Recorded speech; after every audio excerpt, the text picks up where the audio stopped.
Welcome to this year's final panel of the Animal Law Conference, Using Humane Education to Redefine Our Relationship with Animals. My name is Liberty Mulcahy, and I'm the Project Management Program Director at the Animal Legal Defense Fund. So now I'd like to introduce our speakers.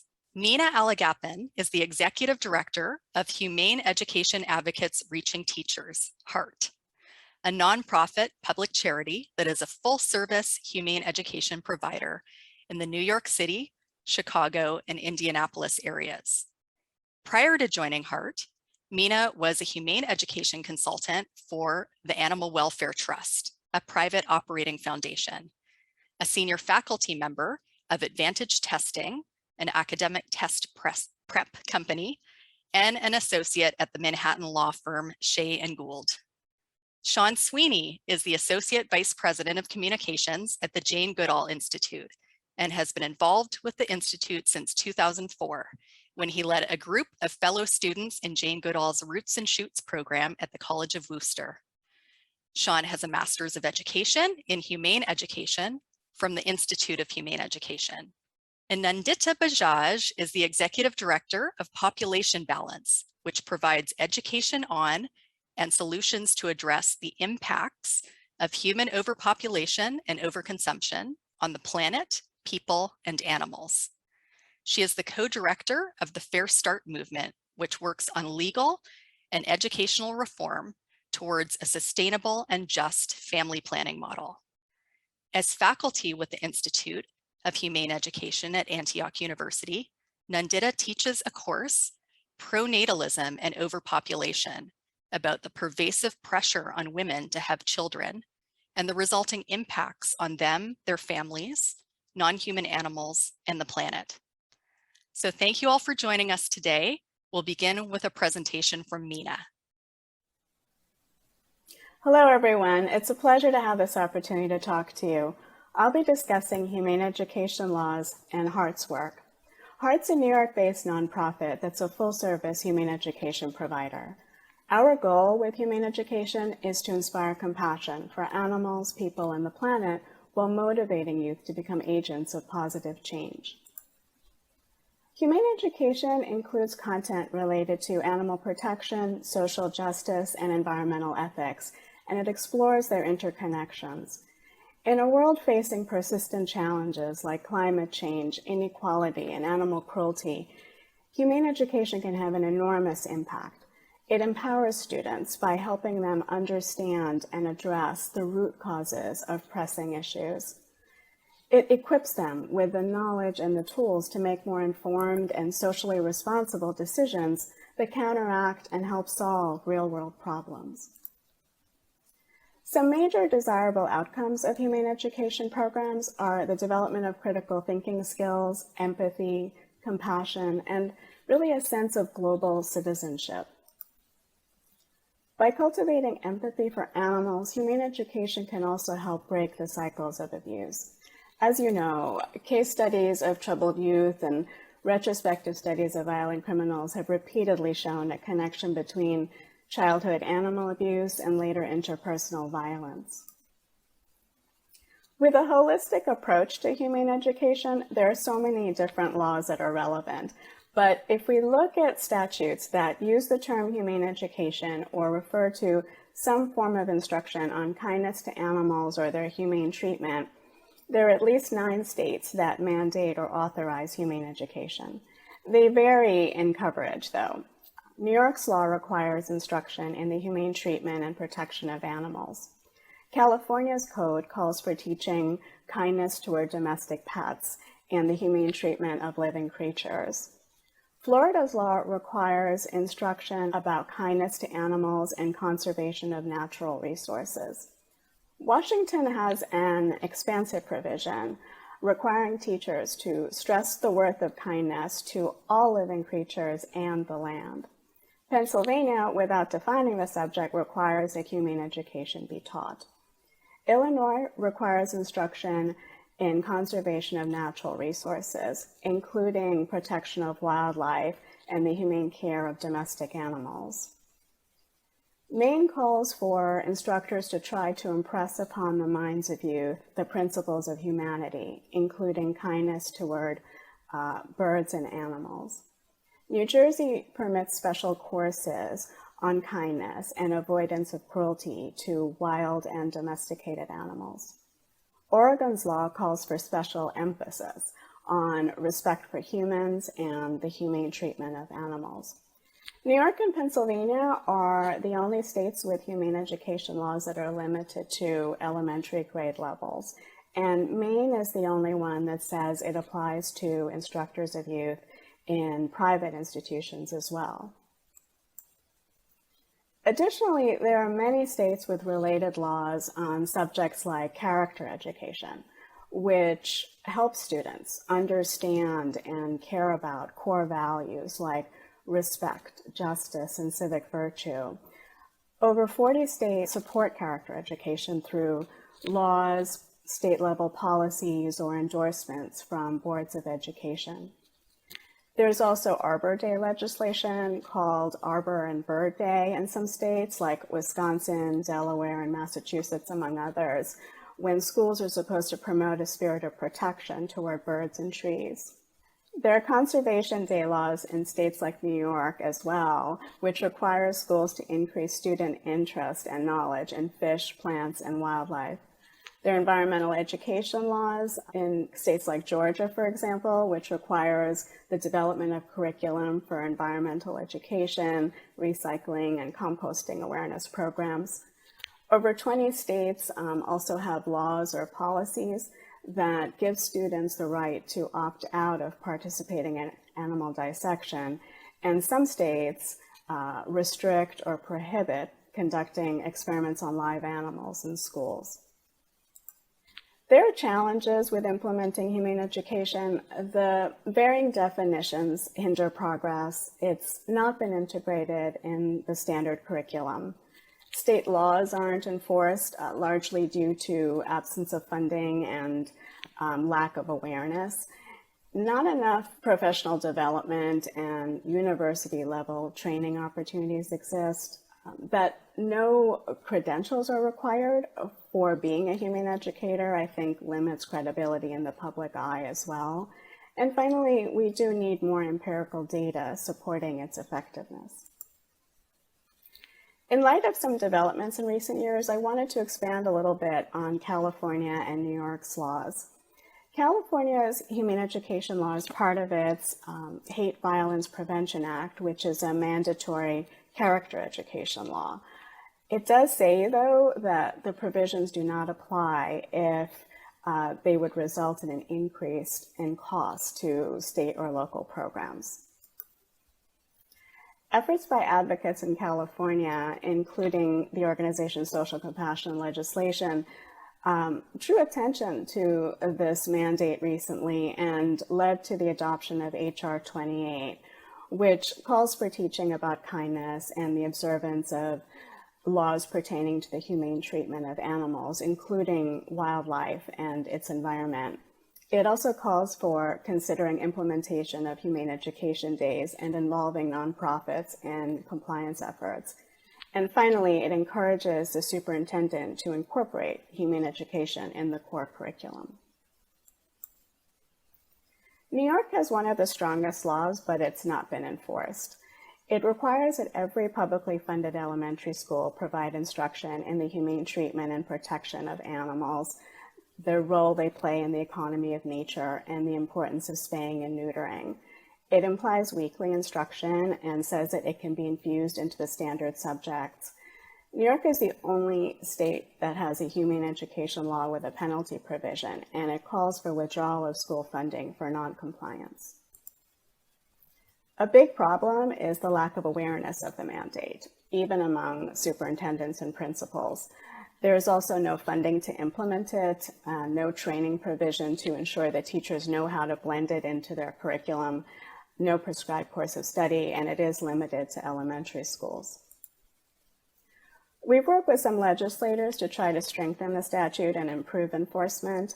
At the state level, an assembly member introduced an audit bill to monitor compliance, and a second bill to expand the mandate to secondary schools. A third state bill requires humane education training as part of the teacher certification process. In New York City, we had passage of a resolution calling on the DOE to survey schools and assist those that aren't complying with the law. The City Council's Education Committee chair introduced a bill requiring that every year the DOE submit a report indicating how many schools have finalized humane education plans, and also providing implementation data from every elementary school, including information like the topics covered, the materials used, the number of participating teachers, and the duration and frequency of instruction. HEART's primary services are teaching student programs, developing educational resources, and training teachers. We work mainly in under-resourced areas and don't charge public schools. We've now reached thousands of teachers and students and partnered with over 200 public schools.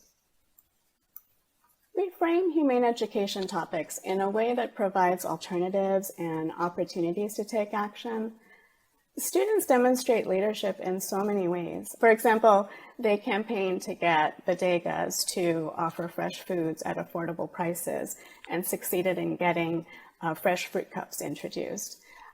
They formed an anti-factory farming coalition, and members taught classes in lower grades about farm animal welfare.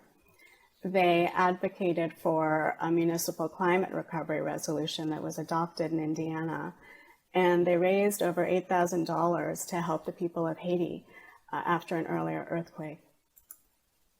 After learning about garbage found in the stomachs of beached whales, kids wanted to do litter cleanups to protect marine life. When learning about animal testing, they created their own cruelty-free cleaners. Following a lesson on animal homelessness, they conducted a school-wide drive to help shelter animals. Some service projects have been very creative. After learning about the lives of captive chimps, kids created chimpinadas, or paper mache balls stuffed with treats for rescued chimps. When it arrived at the sanctuary, one of the chimps didn't know what it was and kicked it. He heard a sound and ripped it apart, and when he discovered the food, he shared the prize with a friend. I wanted to share a couple of our assessments. The first study showed students' knowledge of various topics improved, ranging from child labor to habitat destruction. They also showed more concern about pollution and our treatment of animals of all kinds. Behaviorally, they committed to more humane actions like setting good examples, changing daily choices, joining clubs to help animals and the environment, and engaging in the legislative process. Another study was published and showed that humane education helps increase and improve prosocial behaviors, or behaviors intended to benefit others and society as a whole. Developing resources has been our focus recently. We have lots of free material on our website. We publish 5 guides for pre-K to 12th grade with over 100 standards-aligned lessons so teachers can more easily incorporate the content. Here, for example, is a math exercise conveying the importance of spaying and neutering. Kids are shocked to find out that just one unspayed dog and her mate can result in over 600 puppies needing homes in just 2 years. In partnership with Farm Sanctuary, we just released a guide for K-3 teachers, helping students understand the feelings and needs and natural behaviors of farm animals. The manual contains activities like art to illustrate understanding, role plays to foster empathy, and mini service projects for taking action. Along with the Peace Learning Center, we created Everyday Circles cards, which are 180 activity cards that can each be implemented in 20 minutes or less every day of the school year. The activities promote social and emotional learning and delve into important issues facing people, animals, and the environment with an opportunity for problem solving. This resource is also being used in some domestic violence shelters that accept pets. With Earth Charter Indiana, we developed a climate literacy toolkit. curating resources to help teach about climate change, including the role of animal agriculture. To expand access to humane education resources, we publish content on some digital, interactive, student-facing platforms that are used widely in schools. We also created a digital educational game called Case of the Sick Puppy, in which our compassionate investigators in training uncover the reality behind puppy mills. And finally, we also have videos to accompany some lessons and humane book lists, and storytelling is a powerful empathy-building tool. In our teacher training work, we offer a 36-hour course through the New York City Department of Education. We have a network for animal shelters, rescue groups, and sanctuaries to provide free support with their humane education initiatives as well. Our main program is the Compassionate Communities Award Contest, which takes a district-wide approach to incorporating humane education. Schools compete for cash prizes up to $10,000, so it's a really positive way of promoting compliance with the law. We consult with teachers, and student representatives highlight their school projects and activities before an independent panel of judges. Finally, I wanted to mention a public service project with the ABA, through which we've trained attorneys in some cities to teach a 4-lesson humane education program to elementary students. Lawyers can play an important role in advancing this field. In addition to teaching youth, you can try to get legislation passed in the many states without humane education laws. You can also help give teeth to existing laws and even file a lawsuit for a blatant violation of a humane education law. Proving non-compliance, though, would be very difficult.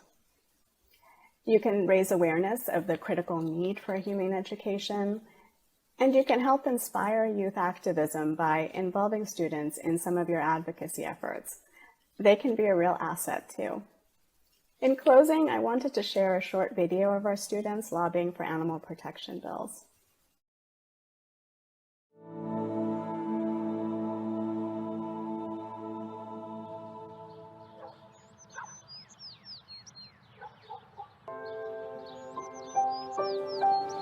A lot of times kids get are doubtful about themselves on whether they can do something or whether they can't do something. But I think any person can do anything for something they're really passionate about. Like for me, it's about all these bills on animals and legislations that we're trying to pass or trying to get considered.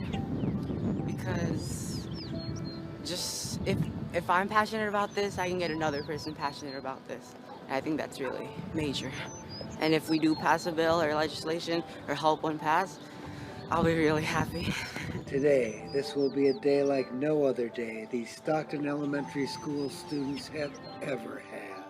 We're going to Springfield today to talk to our state reps about a bill that we're hoping to pass and maybe to encourage our legislators about the puppy mill project, the dog fighting incidents, and maybe food factory farm animals. So maybe we can go there and maybe we can change their minds about some laws. We're basically informing them about animal abuse. The animals, they need help.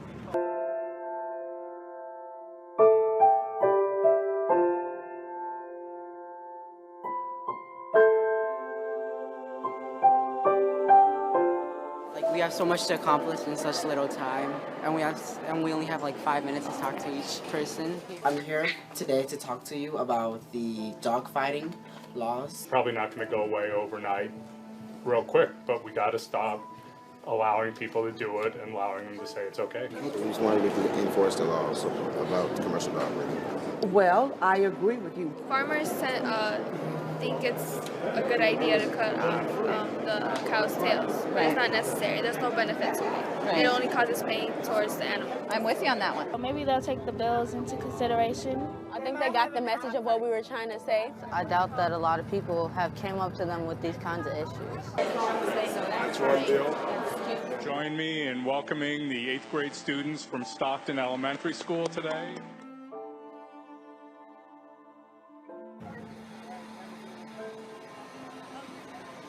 Yeah, I'll remember this for a long time because it was such a really different thing. I've never done anything like this, and I really thought it was interesting. And doing this kind of made me think of a career and being a professional lobbyist. This whole day might have changed my life.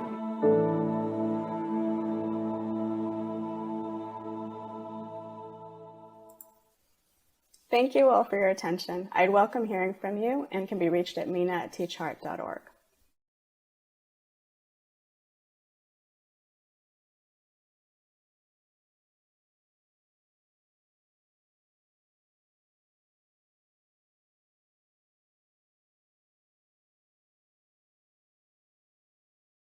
Hello, everyone.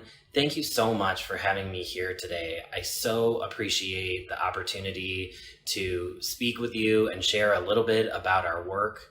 So appreciate our other panelists and our moderator for your preparation and all of your insightful presentations. I really appreciate that we are being included as educators in your conversations, and so excited to explore how through partnerships like these, we're truly able to make a difference for animals in our world. I'm really looking forward to our discussion and hearing from you. As I get started today, I wanted to begin with a story. One of my favorite chimpanzees that I know from my work at the Jane Goodall Institute is Anzac. She's a chimpanzee who is a victim of the wild meat and pet trade. She was rescued by the Jane Goodall Institute in the Republic of Congo and arrived at our Chimpunga Chimpanzee Rehabilitation Center with an infected wound on her arm, most likely from a snare or some kind of restraint. The wound was so deep and so infected, she had to be treated for tetanus, and unfortunately, her arm had to be amputated. Following her tumultuous rescue through 24/7 care from her caregivers, who became her adoptive mothers, and through eventual introduction to other orphan chimpanzees, Anzac has grown into an incredible juvenile chimpanzee. And today, Anzac thrives on one of JGI's 3 island sanctuary sites in the middle of the Kwilu River in Congo. She's learned to live only with one full arm and has become a prominent member in her group. Anzac's story is just one of hundreds we have seen over our time at JGI. And unfortunately, there are more and more every day. Helping these chimpanzees and helping all chimpanzees is our mission and what drives our work. Before I dive in, let me give you a preview of what I'm going to share today. First, I'll give you a little overview on the Jane Goodall Institute and threats to chimpanzees. Then, I'll talk a little about our approach to addressing one of the main threats to chimpanzees, the wild meat and pet trade, which I've already mentioned in Anzac's story. Imperative to this work is education, and I'll focus the bulk of my time on how this fits in our work in regions in Africa, and how we're bringing some of this thinking to the United States to help support some of our own work here to help address exploitation of chimpanzees.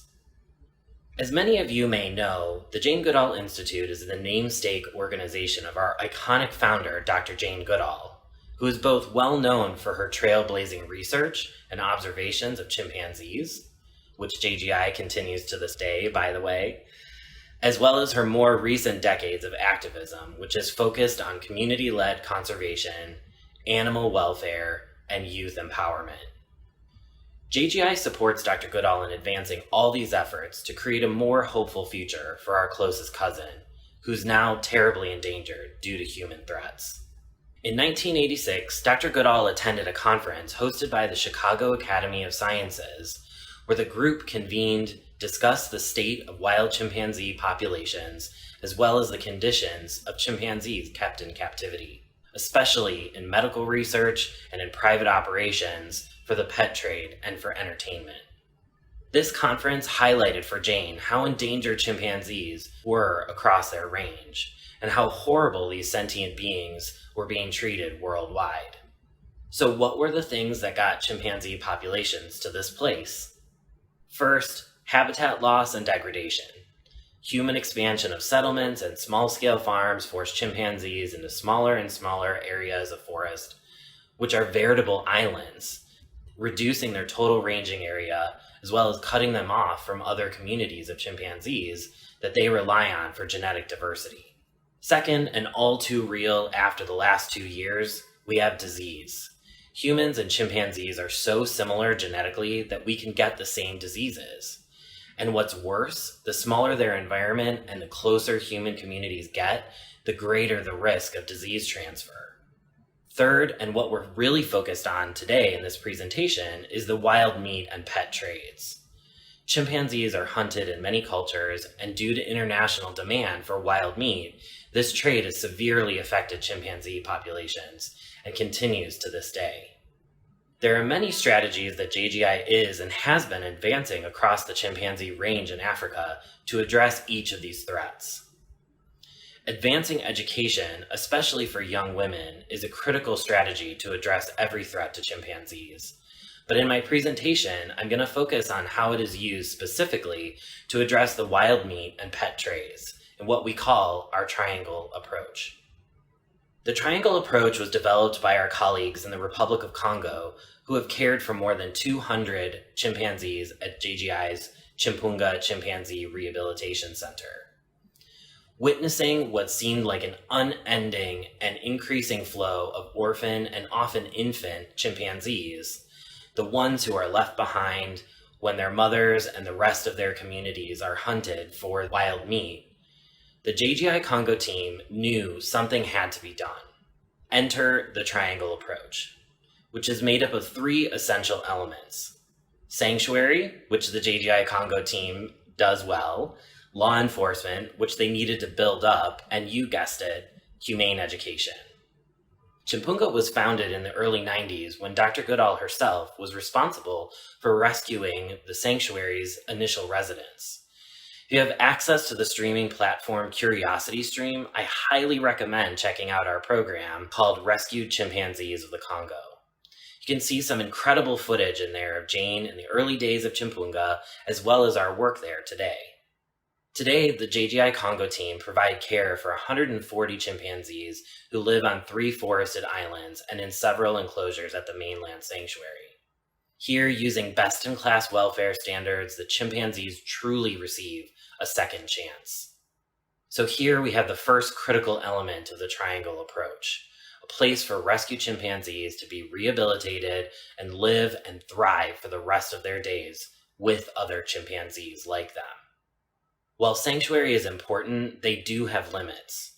Originally, Chimpunga was built to accommodate dozens of chimpanzees. And eventually, when we reached more than 100, it became clearer than ever that sanctuary was only a part of the solution.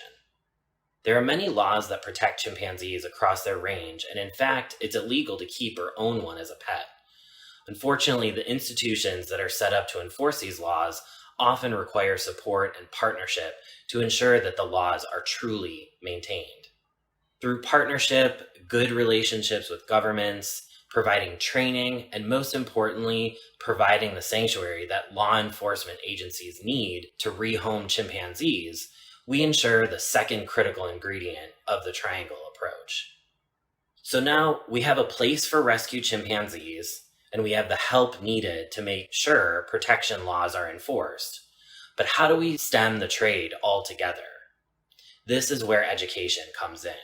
As I mentioned previously, education in general is important for a myriad of reasons. And understanding ecosystems, understanding wildlife, and understanding how our human behavior affects them both is critical to helping raise awareness, increase a sense of compassion, and engage communities in joining the fight to protect their nation's natural heritage.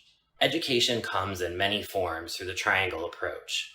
Through JGI's Roots and Shoots program, to nature-based education with children, to public awareness billboards, and even a children's TV show called Super Kodo. For those who may not be familiar, Roots and Shoots is a youth empowerment program that Dr. Goodall and a group of 12 Tanzanian students founded in 1991. The program empowers young people to identify issues affecting people, other animals, and the environment they share, and then design their own projects to address those problems. Our team in Congo support Roots and Shoots with young people, along with other programs that support education in general, as well as more specific environmental education. This work, along with an extensive network of public awareness billboards that are spread across the country, are augmented on local television by a special TV program called Super Kodo, which is about a young Congolese boy who is given special powers to protect the environment and wildlife. The show has been wildly popular and in high demand in Congo, and has since been shared in other French-speaking chimpanzee range countries. With all these pieces combined, we have the triangle approach, which has been so helpful when it's carefully implemented through teams like JGI Congo's on the ground. But we know threats to chimpanzees are not only isolated to range countries like Congo. When we zoom out and look at the whole world, we see some of the drivers of the threats I mentioned before on a global scale. We see continued exploitation and abuse of chimpanzees in captivity, which is an issue in and of itself, and is connected with larger issues I've already mentioned.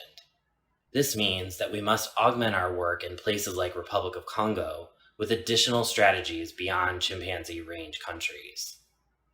One issue in particular that we are concerned with is continued private ownership of chimpanzees and their inappropriate use in modern entertainment, otherwise known as imagery on social media. This is where JGI's Forever Wild campaign comes in. While the campaign is broadly focused on wildlife trafficking and crime writ large, it has a specific focus on reducing or eliminating inappropriate imagery of chimpanzees online.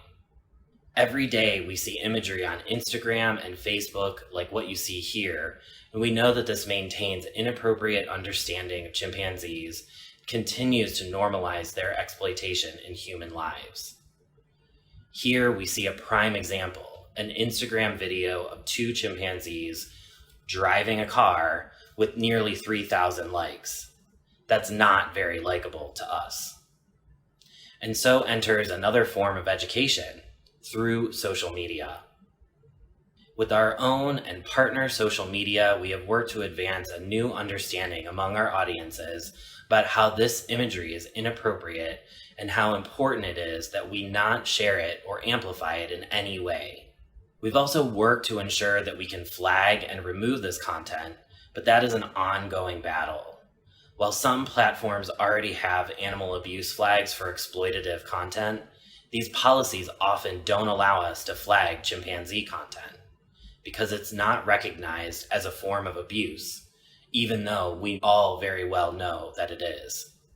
We know that we have to get out of our own echo chamber, though, to support further advancement and to guide our consumer-oriented efforts. We've developed a set of guidelines that give context to the issue, as well as guide understanding on truly exploitative content and why it should be moderated.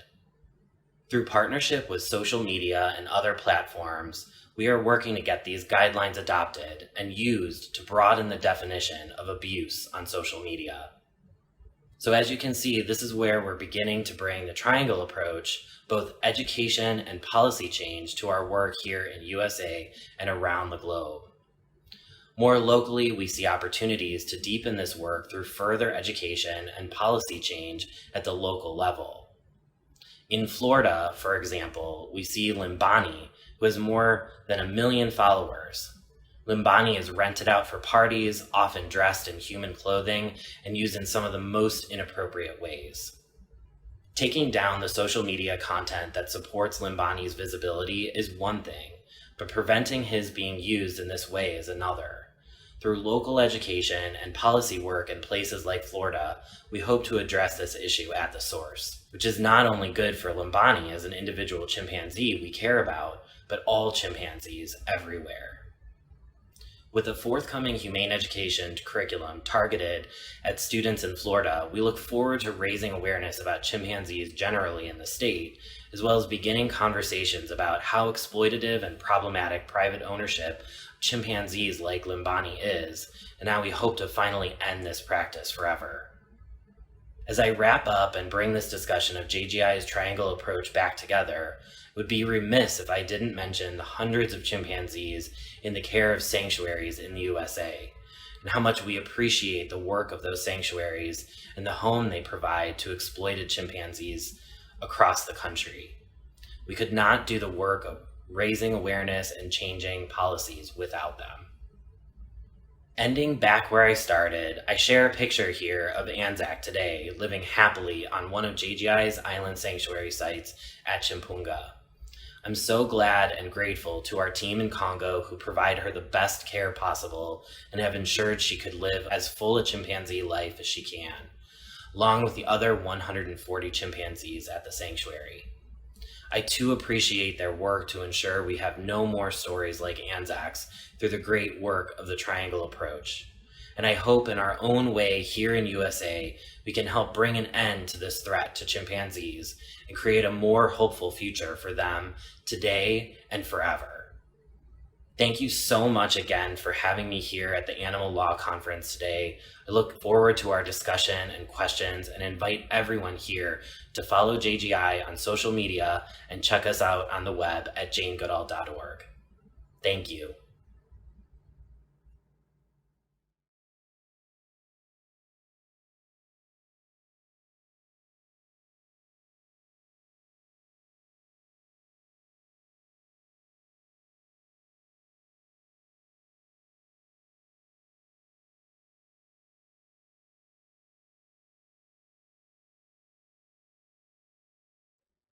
Hi folks, my name is Nandita Bajaj and I'm the Executive Director of Population Balance.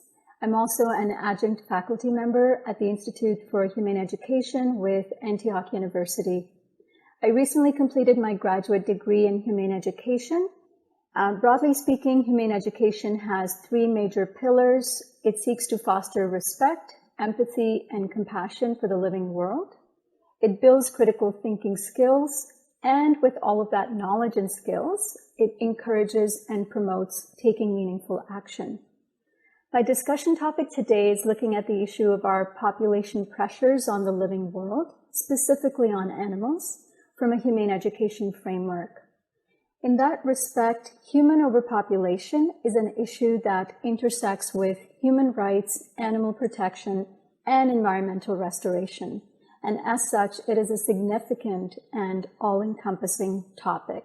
I'll go over four major things today. How do human population pressures impact animals? Why is overpopulation such a controversial topic? We'll look at pronatalism, the social pressures towards having children, and its link to overpopulation. And we'll end off with some solutions from a humane education framework.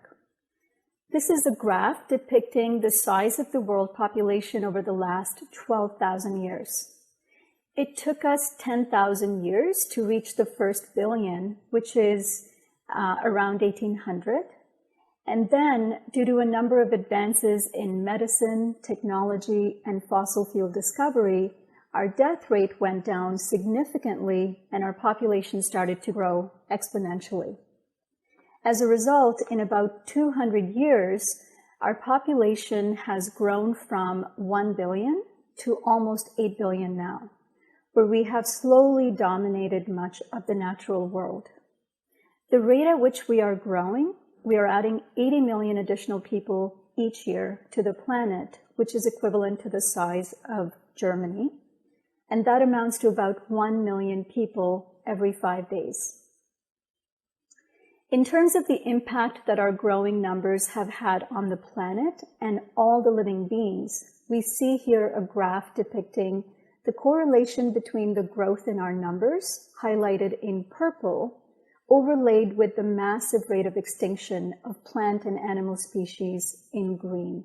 Here what you see is a distribution of all life on Earth by biomass.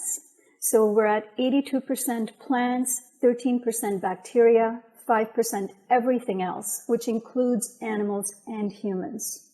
So humans only represent 0.01% of all life on Earth, but we have destroyed 83% of wild animals. This is what that looks like. Human expansionism through hunting, poaching, and animal agriculture is wiping out the last of what remains of wildlife on Earth. Humans and the land animals that are killed for food represent 96% of all the mammals.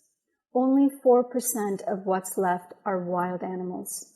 The data looks very similar for birds, where 70% of the birds are used for food, whereas 30% of the remaining birds are wild. The future projections look worse.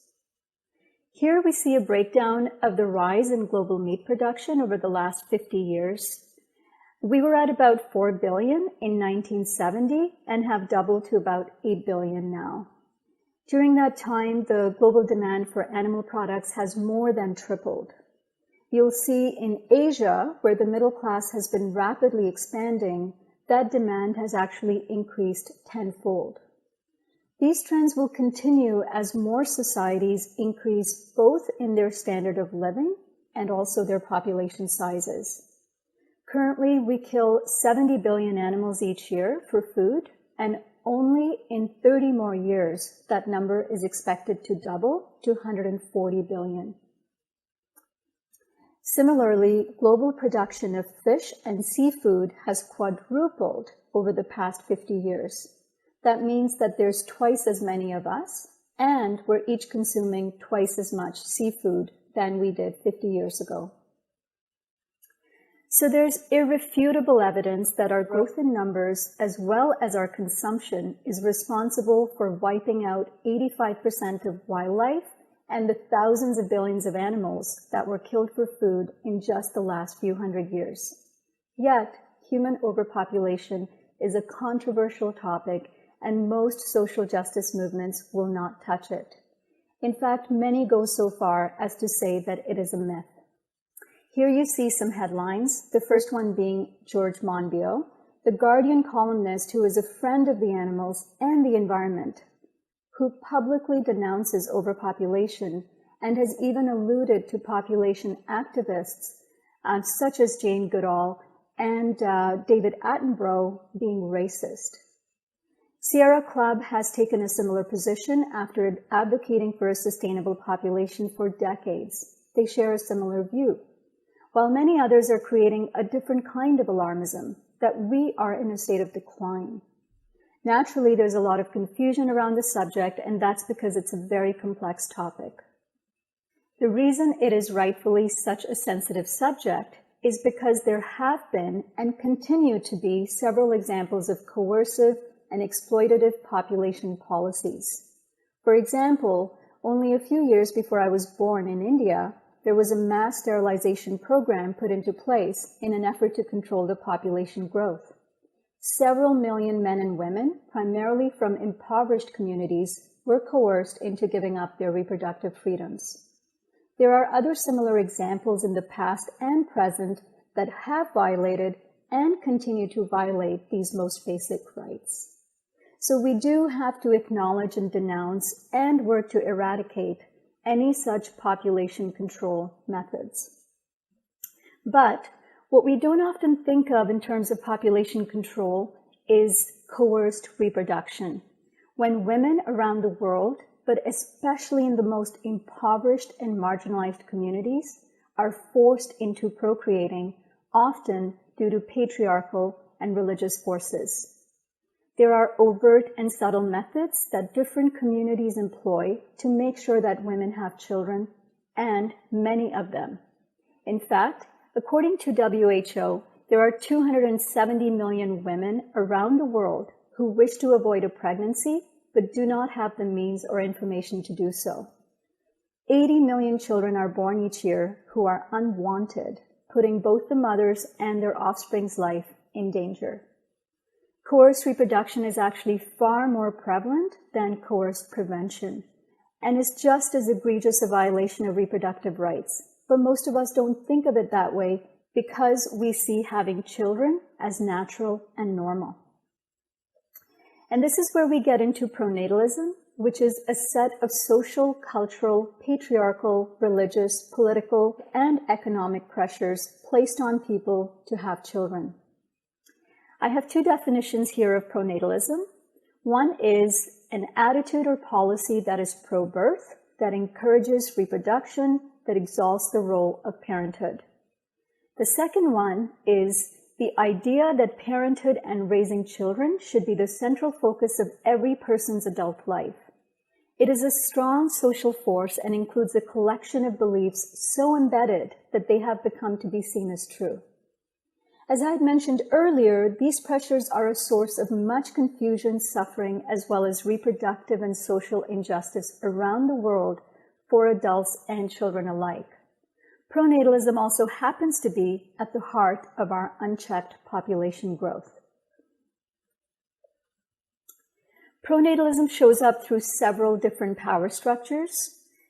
We have religious institutions that are pressuring people to have children to gain more followers, big businesses to gain more consumers, politics to gain more taxpayers, and then there are cultural pressures ranging from family pressure, pressure to maintain a tradition, to maintain a genealogical legacy, and a range of unexamined assumptions that we'll get into shortly.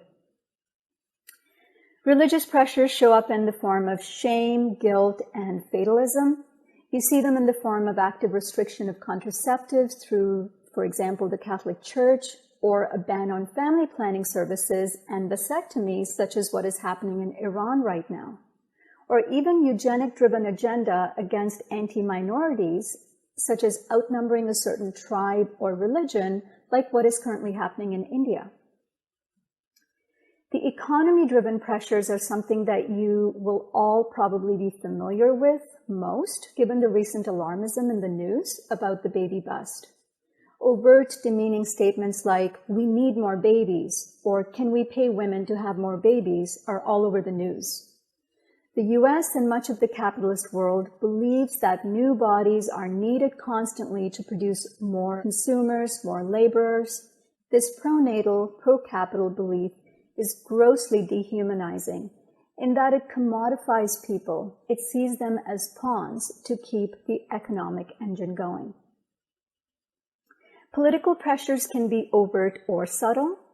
Overt pressures look much like the economy-driven pressures, with alarmism around not having enough taxpayers, such as these headlines, "Women are deciding not to have babies, and that's bad for all of us." These narratives are based on false assumptions, the most common one being that we need to keep adding a younger workforce in order to pay for the elderly costs. This often looks like lump sum baby bonuses for every child that you have, a purely transactional relationship with people with no consideration about the well-being of individuals or families. Subtle pressures can be harder to identify because they are often camouflaged as family-friendly and even feminist-friendly, with perks and tax credits for each child that you have. These can obviously be really helpful for many of the families, especially those who can use the financial support to give their children a fair start in life. However, it is still important to note that the policies exist with one main goal in mind, and that is to promote reproduction, without much emphasis on neutralizing the social equities that exist in society. And finally, cultural pressures are the hardest to detect because they literally are the water that we're swimming in. These could be pressures from family. You see it in the media with glorification of pregnancy and parenthood. You see pressures to carry on one's tradition or genealogical legacy. Or there could be psychological assumptions such as, we have a biological instinct to have children. You hear words being thrown around like the biological clock or the maternal instinct, or that male virility is related to fatherhood. Other ideas like there's something wrong with you if you don't want children, like the headline suggests, women who don't have children go crazy.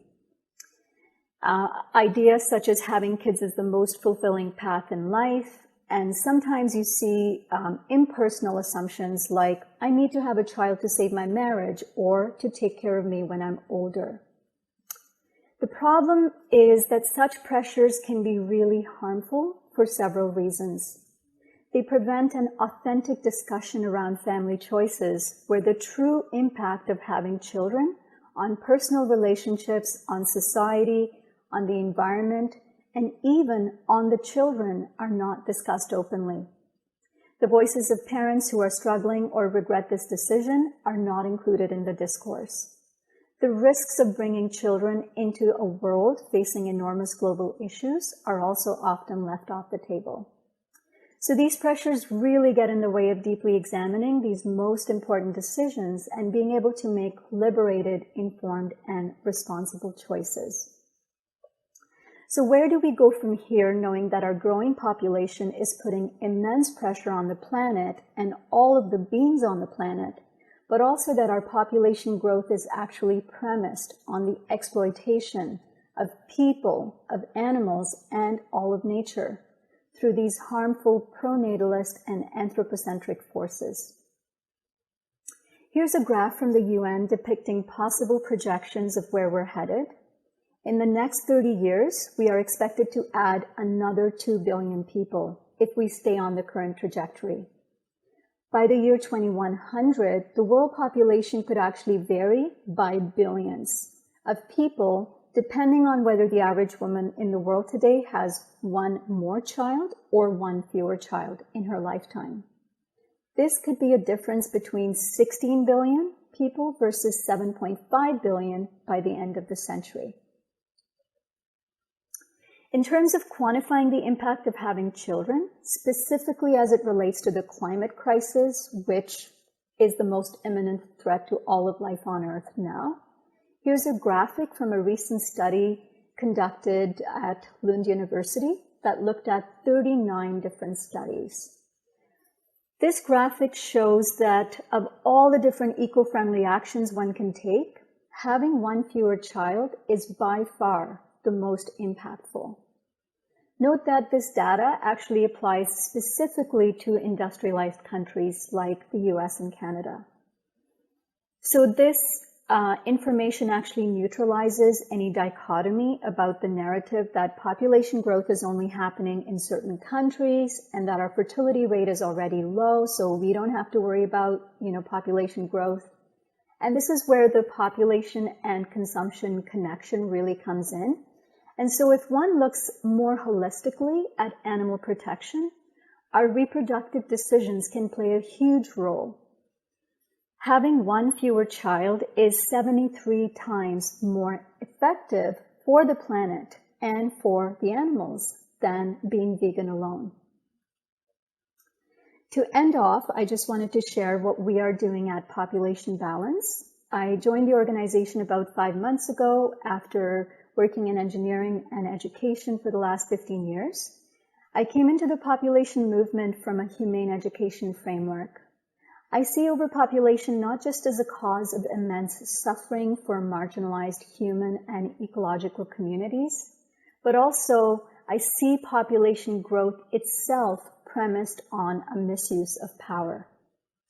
As we saw, population growth relies on harmful pronatalism and anthropocentrism that seeks to help a small minority of people who are in power at the expense of everyone else. As such, it is a major human, animal, and environmental rights issue. At Population Balance, we are working to challenge pronatalism to allow liberated and responsible procreative choices.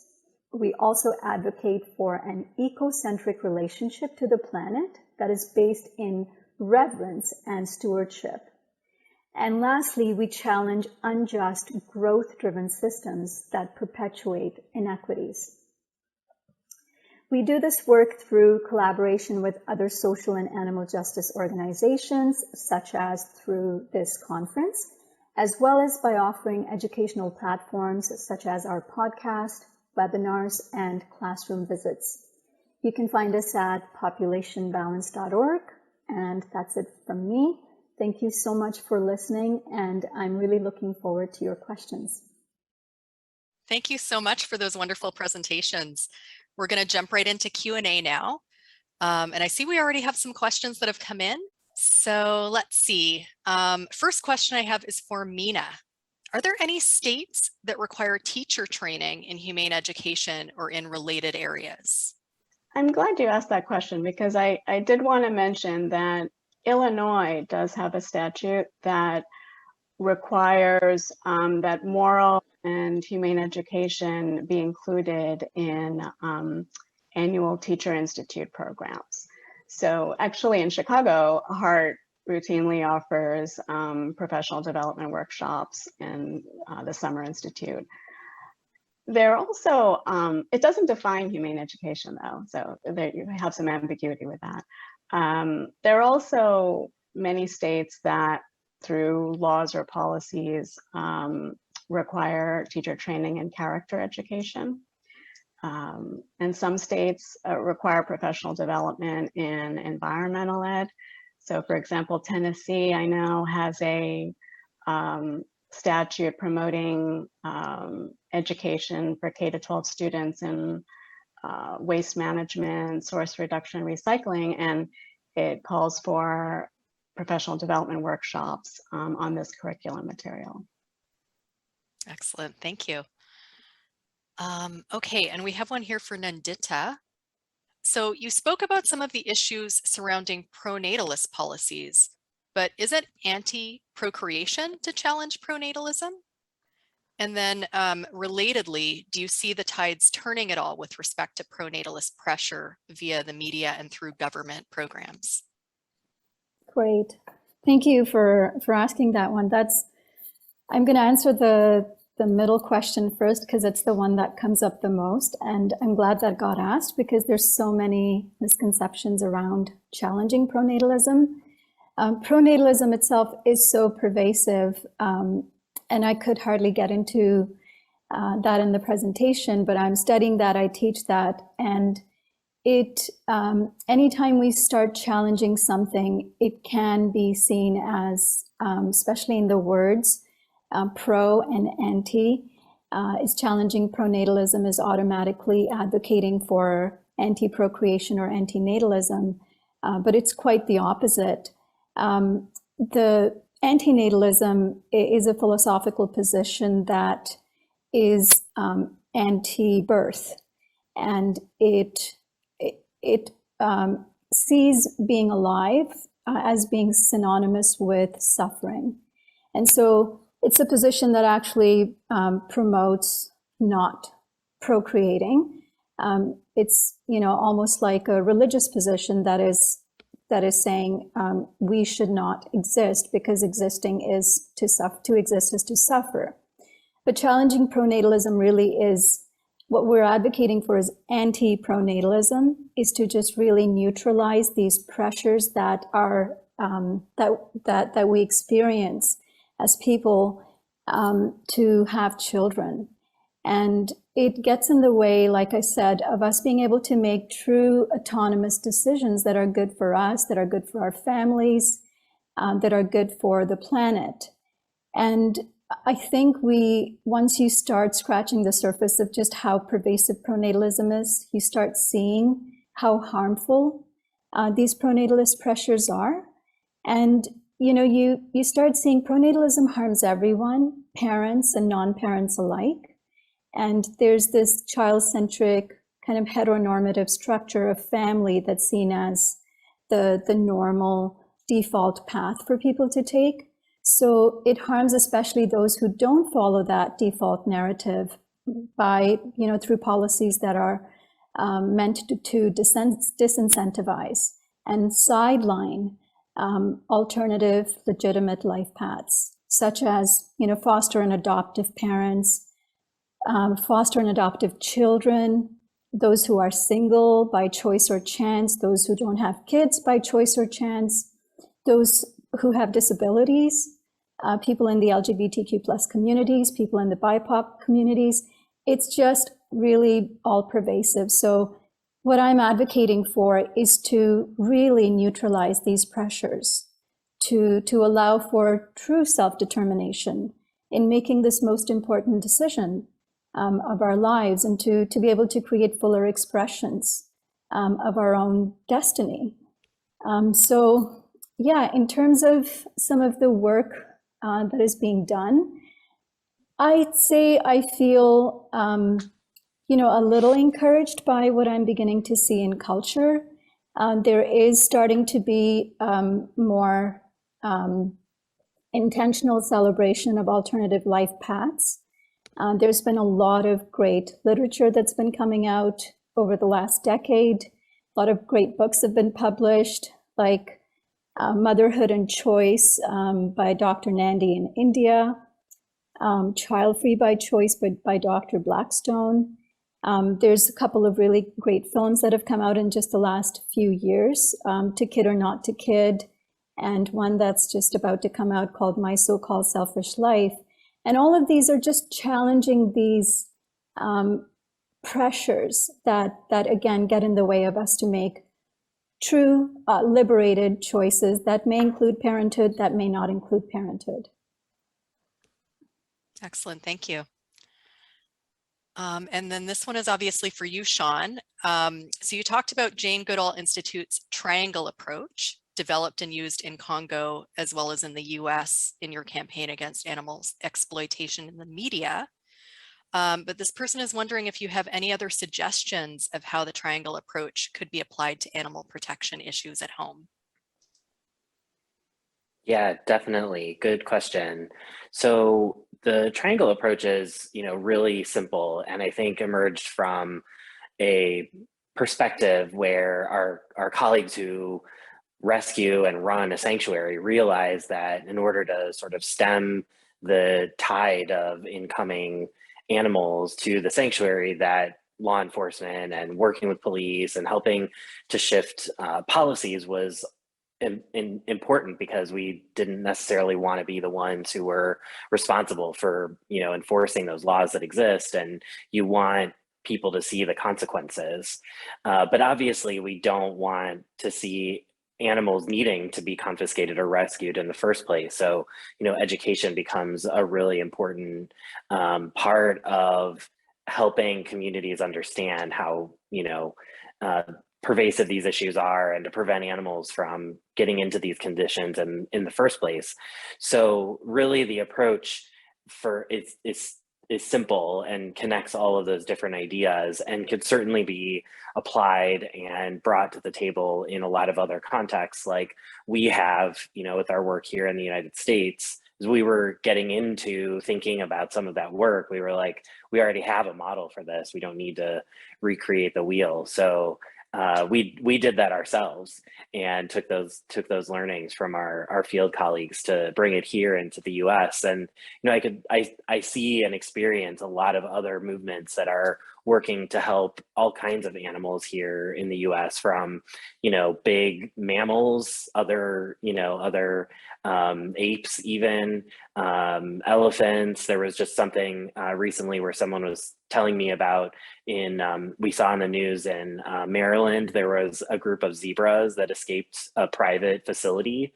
And so the same kind of thinking can be applied in all of those situations where, we have animals living, in private with people, and they, in order to help them in the short term, they need somewhere to go with capable caregivers and appropriate facilities, and not even those basics, but also people who are mindful of how to make their lives as rich as possible in a captive setting. And then you ask yourself the other questions. How do we prevent these animals from being owned in this way, or kept in this way to begin with? And what is the public awareness element or education element to it that's a part of that as well? And there's other factors too, like thinking about economic factors, and how, like in Florida, animals are used often in tourism. So that's another factor that needs to be considered. And so, from, some kind of stray cat issue all the way up to the things that we're dealing with, I could definitely see the thinking and the approach be applied there. And, ultimately we want to create a better life for all of these animals right away, but really think long-term for them and for other animals, so we can prevent this for others. And I think, call it what you want, the triangle approach, or critical connected thinking, that way it can definitely be useful for other animals in our own backyards. Absolutely, thank you. That's so helpful, though, to have that structure that's such a holistic way of looking at problems. So thank you for that. Mina, here's another one for you. So, and this is reminding me of the roundtable discussions, one of the roundtable discussions we had yesterday that was focusing on helping animals via community action. So somebody was asking if you can share some more examples of some of the exciting projects from Heart's Compassionate Communities contest that you mentioned during your presentation. And I guess relatedly, if any of those have translated into broader community involvement. Sure. Yeah, students and schools are just engaged in such a range of projects in that contest. Just mention a few. They started a district-wide recycling program. They addressed like the needs of local dog and cat populations through things like promoting spay-neuter and adoptions and conducting school-wide drives and even petitioning to get a dog park introduced in their Brooklyn neighborhood so that the dogs and their people had a place to socialize. So for just all kinds of projects. And you know, a common one, it was interesting, a few schools focused on promoting healthier eating by developing school gardens and also expanding plant-based options in their cafeteria. So it's been, yeah, I could go on and on. These are just a few. No, that's great. Thank you for sharing more about that. And we had also received a comment from someone about how powerful the video was that you shared. So it's really inspiring to see what students are coming up with and doing and the impact that they're making. So here's one that I think, you know, any of you could answer, but I'll just pose it and then whoever wants to jump in first. And Mina, you had suggested some ways that lawyers can help advance the field of humane education, but do any of you have additional ideas that that you may have regarding how lawyers and law students could help promote stronger humane education laws in their states? Sure. Yeah, law students can be fantastic at this. I have to say, you know, I mentioned in my presentation that it was a training for attorneys, but it was actually for law students as well. And I have to say that law students were super popular in the classroom. So I think teaching youth and just you're great mentors. And I think it would just be wonderful if you could interact more with youth and, you know, involve them in your efforts and yeah, just be a role model for them. Excellent.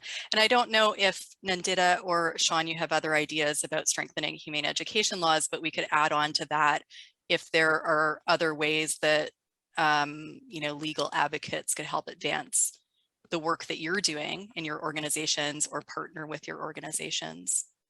I can definitely jump in to say that